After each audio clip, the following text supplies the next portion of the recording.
పితా పుత్ర పవిత్ర ఆత్మనామమున ఆమేన్. ప్రియ స్నేహితులారా, మీ అందరికీ దేవుని యొక్క ఆశీస్సులను తెలియజేస్తూ ఈనాడు తల్లి శ్రీ సభ పునీత ఫ్రాన్సిస్ సెవెర్ వారి పండుగను కొనియాడుతూ ఉండగా డిసెంబర్ 3వ తారీఖు ఈ యొక్క పునీతుని గొప్ప గుణగణాలను ఈనాడు మనం ప్రత్యేకంగా ధ్యానించుదాం. క్రీస్తునందు మిక్కిలి ప్రియమైన సహోదరి సహోదరులారా, ప్రతి సంవత్సరం ఆగమన కాలంలో డిసెంబర్ 3వ తేదీన మన తల్లి శ్రీ సభ పునీత ఫ్రాన్సిస్ సెవెర్ వారి మహోత్సవాన్ని కొనియాడుతూ వారి విశ్వాస జీవితాన్ని ఆదర్శంగా తీసుకొని క్రీస్తు బాటలో అడుగులు వేయమని తెలియజేస్తూ ఉన్నది. ఈ మేరకు పునీత ఫ్రాన్సిస్ సెవెర్ వారిని గురించి, ఆయన జీవిత విశేషాలను గురించి, శ్రీ సభ కొరకు ఆయన చేసిన సేవలను గురించి ఈ పవిత్రమైన సమయంలో మనమంతా కొన్ని విషయాలను తెలుసుకుందాం. పుట్టుక, కుటుంబం.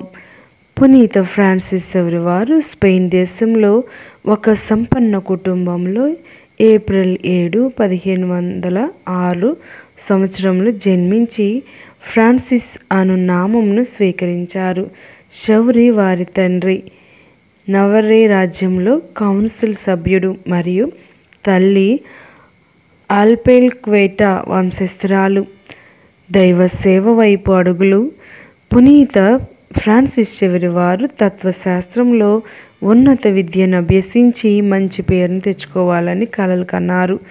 ప్యారిస్ యూనివర్సిటీలో విద్యను అభ్యసిస్తున్నప్పుడు పునీత ఇగ్నేషియస్ లయోలా గారిని కలవటం వలన తన దృక్పథాన్ని మార్చుకొని క్రీస్తు విశ్వాసంలో, సేవలో నమ్మకాన్ని ఏర్పరచుకున్నారు. మానవుడు లోకమంతటిని సంపాదించి తన ప్రాణమును కోల్పోయినచో వానికి ప్రయోజనమేమి? మత్తయి సువార్త 16వ అధ్యాయం 26వ వచనం. ఈ వాక్యం సెవెర్ వారిని బాగా ప్రభావితం చేసింది. ఈ లోక జీవితం శాశ్వతం కాదు.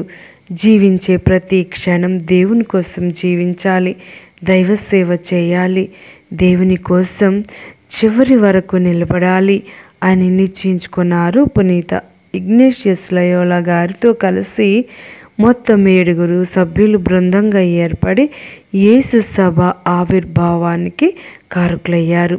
యేసు సభ స్థాపనలో కీలక పాత్రను పోషించారు.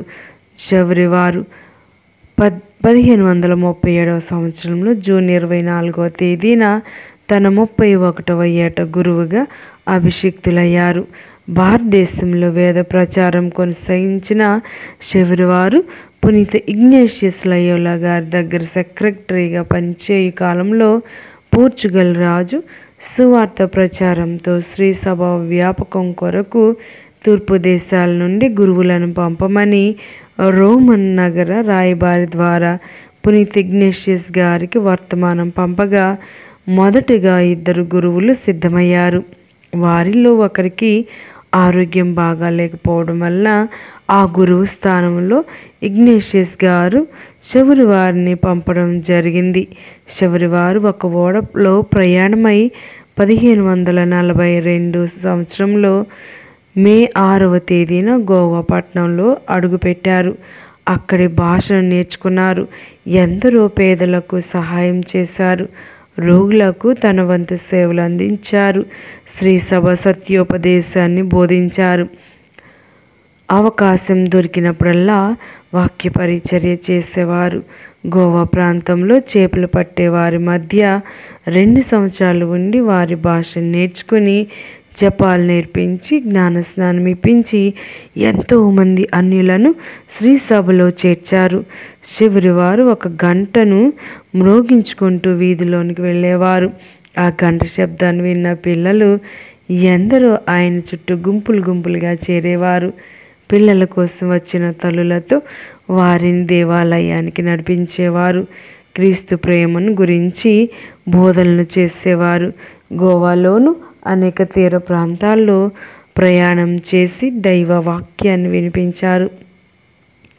అలుపెరుగని ప్రయాణాలు చేస్తూ అద్వితీయ పరిచర్య చేశారు.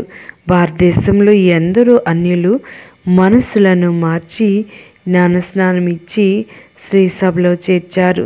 చివరి వారి జీవితంలో జరిగిన మహిమకరమైన అద్భుతం, ఒకసారి పడవ ప్రయాణంలో తాను ఎంతో అపురూపంగా చూసుకునే సిలువ చేయి జారి నీటిలో పడిపోయింది. వెంటనే దాన్ని ఒక ఎండ్రకాయ పట్టుకొని తిరిగి ఆయనకు తెచ్చినట్లు చిత్రపటాల్లో చూడవచ్చు. విశిష్ట సేవలకు విలువైన బహుమానం. చివరివారు అనారోగ్యం మూలాన 1552 సంవత్సరం నవంబర్ 21వ తేదీన మంచాన పడ్డారు. అంతోనియా అనే చైనా క్రైస్తవ సేవకుడు ఒకడు చివరి వారికి సేవలు చేస్తూ కంటికి కనిపెట్టుకుని ఉండేవారు.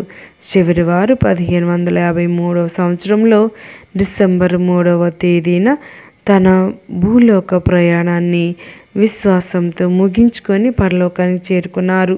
చివరి వారి సేవలకు గాను 1622వ సంవత్సరంలో మార్చి 12వ తేదీన 15వ గ్రెగోరీ పాపు గారు చివరి వారికి పునీత పట్టా కట్టారు.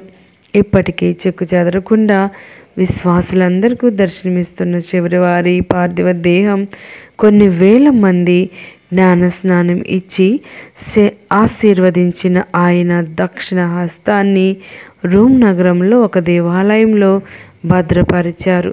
ఆయన శరీరం సైతం గోవాలోని దేవాలయం నందు పైభాగంలో భద్రపరచి ఉంది.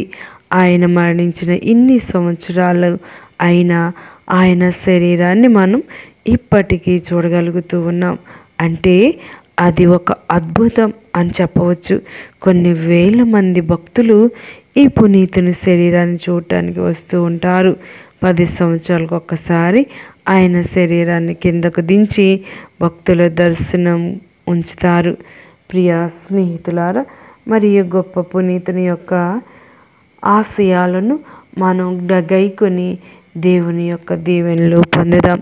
అనుదినము అనుక్షణము పునీత ఫ్రాన్సిస్ వారి మధ్యస్థ ప్రార్థన ద్వారా దయగల దేవుడు మనలను మన కుటుంబాలను దీవించి ఆశీర్వదించుదురుగాక.